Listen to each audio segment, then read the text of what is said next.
Hi everyone, welcome to Tech Truth. ये है आपका अपना easy learning zone for all tech subjects.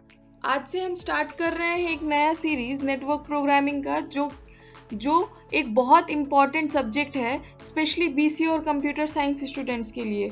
ये है चैप्टर 1 नेटवर्क प्रोग्रामिंग, जिसमें हम सब कुछ बहुत ही सिंपल एंड इजी लैंग्वेज में समझेंगे। इस वीडियो के एंड तक आपको आइडिया हो जाएगा कि नेटवर्क प्रोग्रामिंग होती क्या है, इसका रियल यूज क्या होता है और कैसे क्वेश्चंस एग्जाम में आते हैं।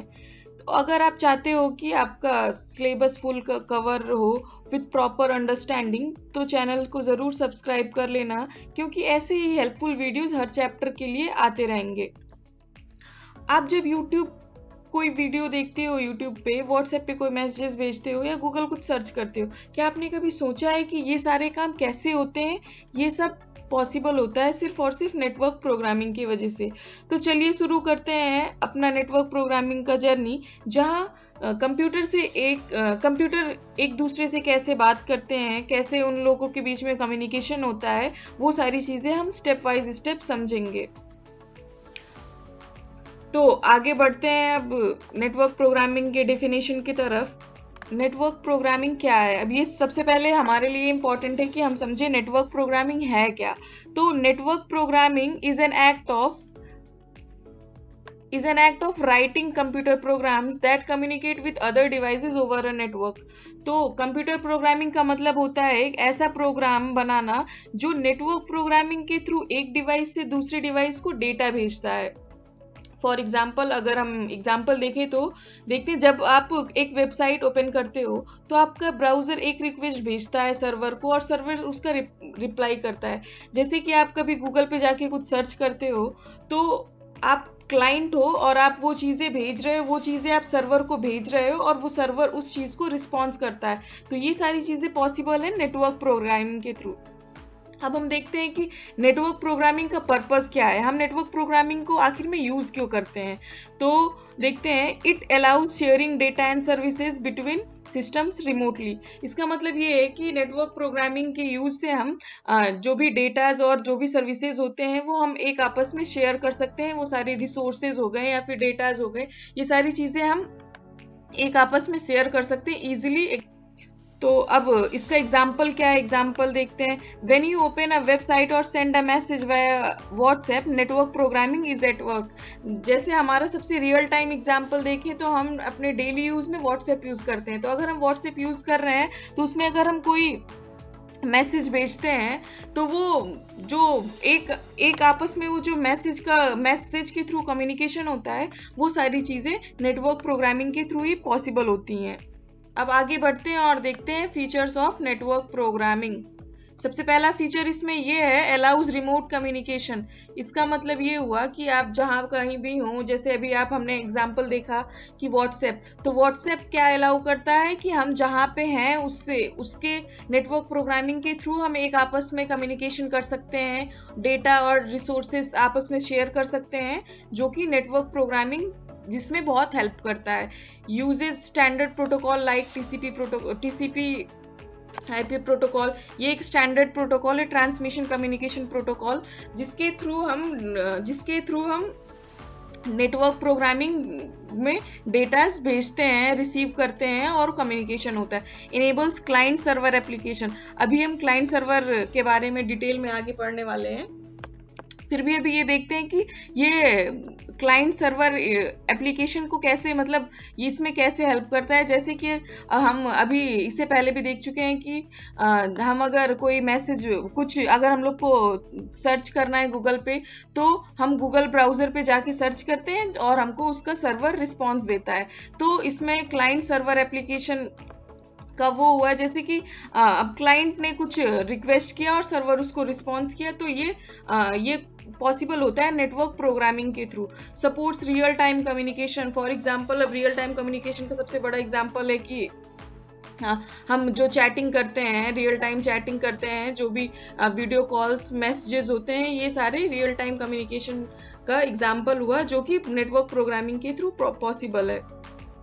नेटवर्क प्रोग्रामिंग प्लेटफॉर्म इंडिपेंडेंट है। जैसे कि अब नेटवर्क प्रोग्रामिंग उस पे ऑपरेटिंग ऑपरेटिंग सिस्टम पे भी चल सकता है, लिनक्स पे भी चल सकता है। ये मतलब ये प्लेटफॉर्म इंडिपेंडेंट है। ये सारे थे हमारे नेटवर्क प्रोग्रामिंग के फीचर्स। तो अब आगे बढ़ते हैं और चलते हैं स्कोप ऑफ नेटवर्क प्रोग्रामिंग। तो स्कोप ऑफ नेटवर्क प्रोग्रामिंग में हम देखें कि नेटवर्क प्रोग्रामिंग यूज हो सकता है। तो इसका ये है कि वेब एप्लीकेशन, ब्राउजर्स और वेबसाइट में नेटवर्क प्रोग्रामिंग यूज होता है। अभी हमने इससे पहले भी देखा है कि अगर हम कुछ चीजें सर्च कर रहे हैं ब्राउजर पे जाके, तो वो सारी चीज अगर हम सर्च कर रहे हैं और उसका अगर रिस्पॉन्स आ रहा है सर्वर के थ्रू, तो वो सारी चीजें क्यों पॉसिबल है, कैसे पॉसिबल है? नेटवर्क प्रोग्रामिंग की वजह से। तो ये हमारा पहला स्कोप हो गया नेटवर्क प्रोग्रामिंग का। मैसेजिंग एप्स जैसे कि व्हाट्सएप हो गया, टेलीग्राम हो गया, इसमें रियल टाइम जो मैसेजिंग का फीचर्स होता है, जो भी पॉसिबिलिटीज हैं रियल टाइम मैसेजिंग के, वो पॉसिबल है नेटवर्क प्रोग्रामिंग के थ्रू। क्लाउड कंप्यूटिंग में हो गया जैसे कि हम हमारे फाइल्स, डेटास, जो भी चीज़ें हैं वो चीज़ हम इंटरनेट पे स्टोर करते हैं। तो वो चीज़ कैसे पॉसिबल है? नेटवर्क प्रोग्रामिंग के थ्रू हम वो सारी चीज़ें कर सकते हैं। अपना जो भी डेटा है वो सारा हम स्टोर कर सकते हैं। नेटवर्क प्रोग्रामिंग इसमें काफ़ी हेल्प करता है। मल्टीप्लेयर गेमिंग, अब हम आजकल वो सबसे बड़ा एग्जांपल है फ्री फायर, पबजी। तो जो भी इसमें गेमर्स हैं, जो भी सारे प्लेयर्स हैं, वो एक आपस में जो कम्युनिकेट करते हैं, जो भी कम्युनिकेशन होता है, वो कैसे पॉसिबल है? वो नेटवर्क प्रोग्रामिंग के थ्रू पॉसिबल है। तो ऐसे ही काफ़ी सारे और भी स्कोप्स हैं। आईओटी जैसे स्मार्ट होम डिवाइसेस, जैसे आजकल हम लोग एसी को, फ्रिज को, काफ़ी सारी चीज़ें हम उससे फ़ोन से, अपने वाईफाई से कनेक्ट करके यूज़ कर सकते हैं और उसको कंट्रोल कर सकते हैं। तो ये इस सब चीज़ में भी नेटवर्क प्रोग्रामिंग हेल्प करता है। इसके साथ अब आगे बढ़ते हैं टूल्स एंड प्लेटफॉर्म्स यूज्ड। तो सबसे पहले यहाँ पे है लैंग्वेजेस। तो जावा हो गया, पाइथन हो गया, C++ हो गया। तो जावा सॉकेट प्रोग्रामिंग के लिए काफ़ी पॉपुलर है। इसमें एक लाइब्रेरी भी होती है, बिल्ट इन लाइब्रेरी, java.net नाम की बिल्ट इन लाइब्रेरी होती है, जो कि क्लाइंट सर्वर एप्स बनाने में काफ़ी मदद करती है। तो ये इसीलिए जावा काफ़ी यूज़फुल है। मतलब लैंग्वेजेस जो भी यूज़ होते हैं नेटवर्क प्रोग्रामिंग, वो जावा हो गया, पाइथन हो गया, C++ हो गया। तो जावा का हमने देखा कि ये इसका जो डॉटनेट नाम की बिल्ट इन लाइब्रेरी है, वो एप्स बनाने में काफ़ी मदद करती है। और फिर हो गया पाइथन। इसके सिंटैक्स, जो पाइथन के सिंटैक्स हैं, वो काफ़ी मतलब यूज़र फ्रेंडली है, काफ़ी इजी है। मतलब इसकी जो सिंटेक्स होती है ना, वो बहुत ही सिंपल होती है, बिगनर्स के लिए काफ़ी परफेक्ट है ये। नेटवर्क के लिए सॉकेट्स और रिक्वेस्ट जैसे यूजफुल लाइब्रेरीज अवेलेबल हैं पाइथन में। और अब देखते हैं कौन सा प्रोग्रामिंग है, C++। तो जब हाई परफॉर्मेंस और स्पीड चाहिए होती है ना, तो हम C++ का यूज़ करते हैं, तब C++ उस टाइम के लिए बेस्ट होता है।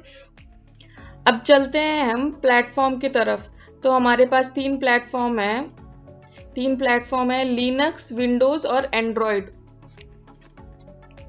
तो सबसे पहले चलते हैं लिनक्स की तरफ। लिनक्स प्रोग्रामिंग के लिए डेवलपर्स का फेवरेट ऑपरेटिंग सिस्टम है। कमांड लाइन और टूल्स इसके काफ़ी यूज़फुल और पावरफुल होते हैं, जिसकी वजह से ये प्रोग्रामर्स इसको काफ़ी प्रेफर करते हैं यूज़ करने में। और अब है हमारा विंडोज़ हमारा GUI एप्स बनाने के लिए अच्छा प्लेटफॉर्म है। इसमें जैसे कि विंडोज़ API का यूज़ करके नेटवर्किंग फीचर्स इंप्लीमेंट कर सकते हैं हम इसमें, और ये काफ़ी मतलब यूज़फुल होता है GUI बेस्ड ऐप बनाने के लिए। अब है हमारा एंड्रॉयड। तो एंड्रॉयड मोबाइल ऐप्स बनाने के लिए यूज़ होता है, जैसे कि हमारा हो गया व्हाट्सएप, मैप्स, और भी काफ़ी सारे ऐप्स हैं। जावा या कॉटलिन के साथ एंड्रॉयड नेटवर्किंग APIs का यूज़ करके हम ऐप्स बना सकते हैं। और अब चलते हैं नेटवर्क प्रोग्रामिंग के लाइब्रेरीज की तरफ। तो लाइब्रेरी या टूल जो होते हैं वो हेल्प करते हैं, मतलब नेटवर्क प्रोग्रामिंग के थ्रू हम कौन सा ऐप बना सकते हैं, उसमें ये लाइब्रेरीज बहुत हेल्प करते हैं। तो अब है हमारा सबसे पहला है java.net। इससे TCP, UDP, HTTP जैसे प्रोटोकॉल्स के साथ काम किया जा सकता है। और हमारा नेक्स्ट है पाइथन सॉकेट। तो पाइथन में बिल्ट इन सॉकेट मॉड्यूल होता है जो टीसीपी आईपी कनेक्शंस बनाने में हेल्प करता है। फिर इसके साथ साथ है हमारा रिक्वेस्ट, पाइथन रिक्वेस्ट। तो ये लाइब्रेरी मेनली एचटीटीपी रिक्वेस्ट भेजने या रिसीव करने के लिए होता है। जब आप किसी वेब सर्वर या एपीआई से कनेक्ट करना चाहते हैं तो ये बहुत हेल्पफुल होती है। तो ये था हमारा टूल्स, प्लेटफॉर्म्स और टूल्स प्लेटफॉर्म जो भी यूज होता है हमारे प्रोग्रामिंग लैंग्वेज, नेटवर्क प्रोग्रामिंग के लिए। चलते हैं क्लाइंट सर्वर एप्लीकेशन की तरफ। तो क्लाइंट सर्वर एप्लीकेशन ऐसा एप्लीकेशन है जिसमें एक क्लाइंट होता है और सर्वर होता है। तो क्लाइंट क्या होता है, जैसे क्लाइंट का हम देखते हैं क्या होता है, रिक्वेस्ट डेटा और services from the server, example browser, और server processes client request and sends response, example database server. तो हम डायग्राम के थ्रू समझेंगे तो बहुत क्लियरली समझ लेंगे। तो यहाँ पे देखिए ये क्लाइंट है जो कि हम यूजर होते हैं। अगर हम कोई डेटा भेज रहे हैं, मतलब या तो हम कुछ ब्राउजर पे जाके सर्च कर रहे हैं, तो ये हम क्लाइंट हो गए। यहाँ से हम अपना रिक्वेस्ट ये सर्वर को भेज रहे हैं और सर्वर हमारे रिक्वेस्ट को पे प्रोसेस करके उसको रिस्पॉन्स देता है। तो ये जो टोटल यहाँ पे काम हो रहा है, जैसे कि क्लाइंट है, सर्वर है, क्लाइंट ने रिक्वेस्ट भेजा और सर्वर ने उसका रिस्पॉन्स दिया, तो इस सारे प्रोसेस को हम बोलते हैं क्लाइंट सर्वर एप्लीकेशन। तो एग्जाम्पल हमने देखा कि browser request a website from a web server, तो मतलब जो भी हम जाके सर्च करते हैं सर्च इंजन में, या तो जो भी ब्राउजर में जाके हम सर्च करते हैं, वो सारा जो भी प्रोसेस होके सर्वर के थ्रू हमारे पास आता है वो होता है क्लाइंट सर्वर। तो इसमें क्लाइंट रिक्वेस्ट करता है, सर्वर रिप्लाई देता है। क्लाइंट वो होता है जो रिक्वेस्ट भेजता है। अब इसको देखिए सिंपल तरीके से हम समझते हैं क्लाइंट क्या होता है। क्लाइंट वो होता है जो रिक्वेस्ट भेजता है, जैसे कि ब्राउजर हो गया हमारा, हमने यहाँ पे भी देखा हुआ था, ये ब्राउजर मान लीजिए हमारा ब्राउजर हो गया, और सर्वर वो होता है जो रिक्वेस्ट का रिस्पॉन्स देता है, जैसे वेबसाइट का सर्वर, जैसे ये वेबसाइट का सर्वर हो गया। तो हमने ऑलरेडी देखा, ये क्रोम से गूगल ओपन करते हो तो यहाँ पे हमारा क्रोम क्लाइंट हो जाता है और गूगल हमारा सर्वर हो जाता है।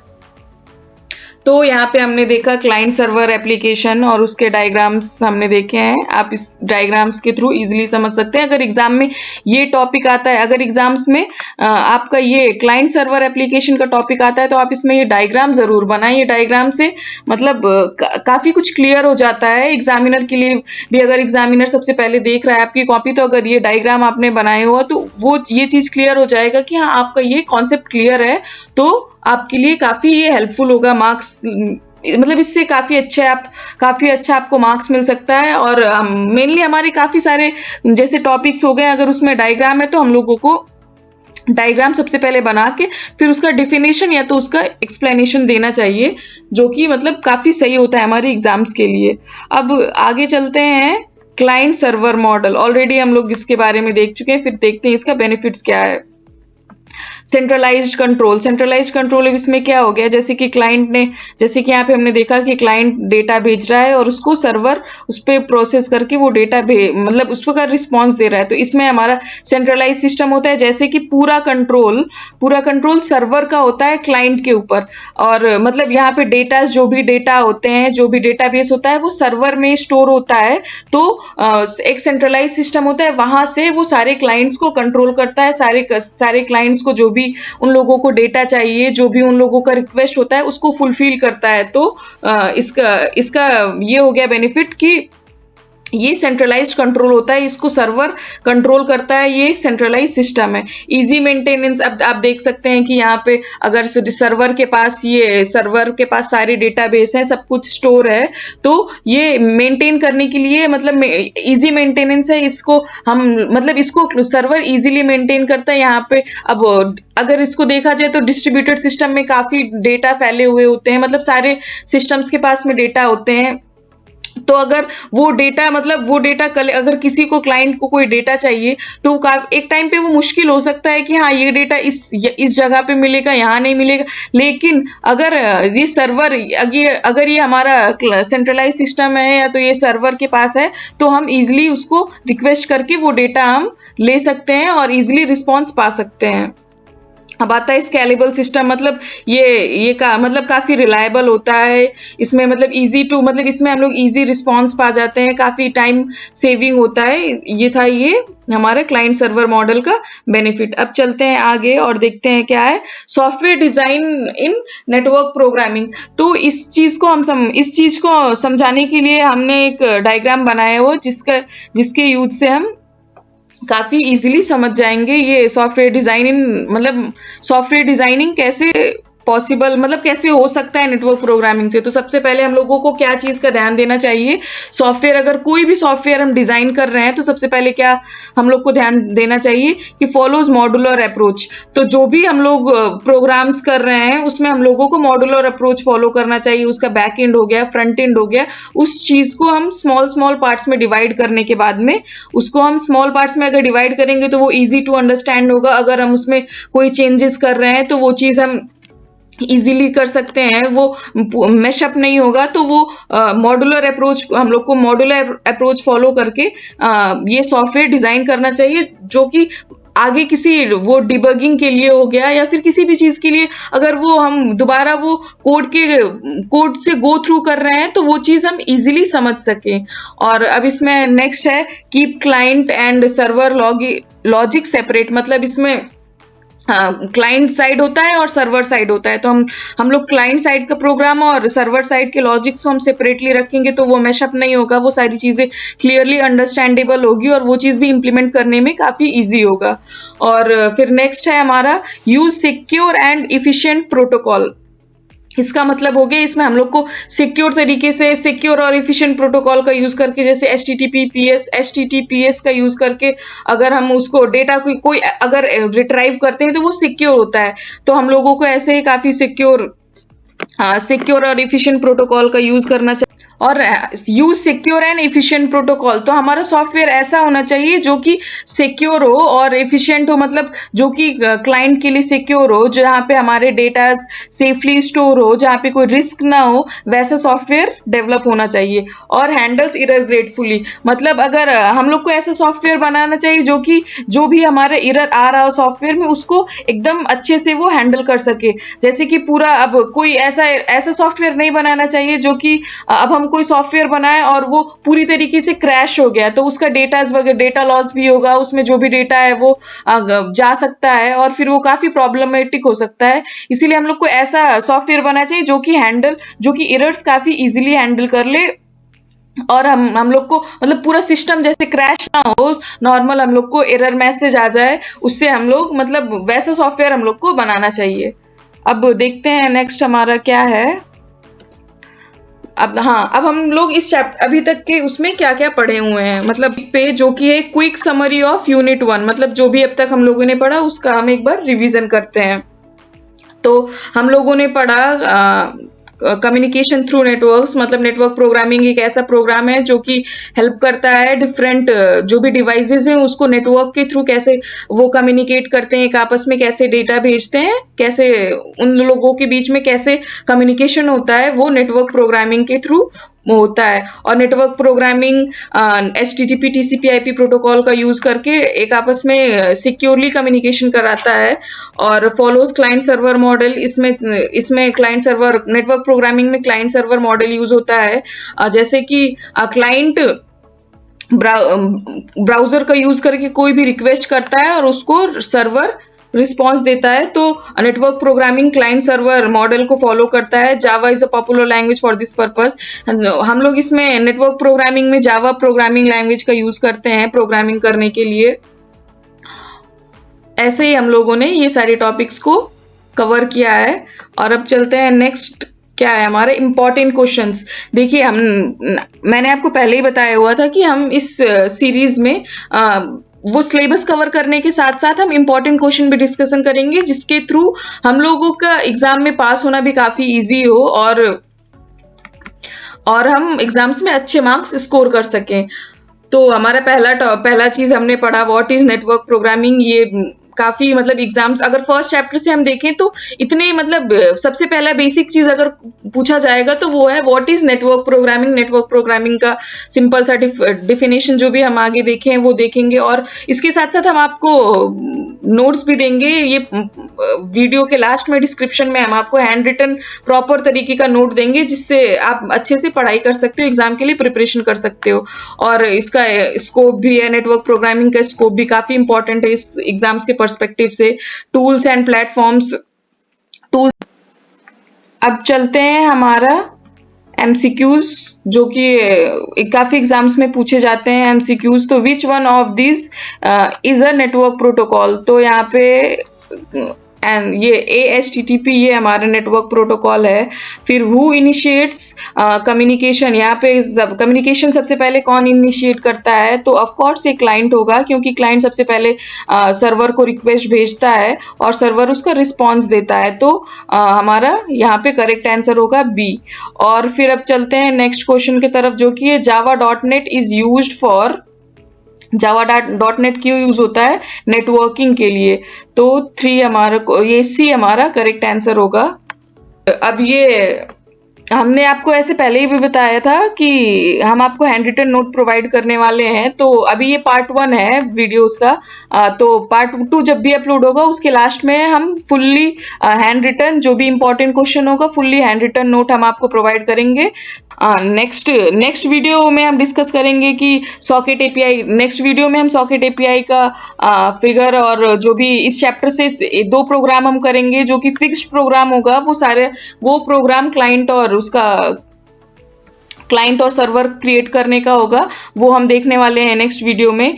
तो आज हमने सीखा कि नेटवर्क प्रोग्रामिंग क्या होता है, कैसे काम करती है और उसका स्कोप क्या है। अगर आप चाहते हो ऐसे ही इंटरेस्टिंग एमसीक्यूज प्रैक्टिस और पीवाईक्यूज का डिस्कशन हो तो कमेंट जरूर करो, और ये वीडियो हेल्पफुल लगा हो तो लाइक, शेयर और सब्सक्राइब जरूर करें। नेक्स्ट वीडियो में हम पढ़ेंगे सॉकेट एपीआई, फिगर और प्रोग्राम। तो मिलते हैं नेक्स्ट पार्ट में। Thank you so much.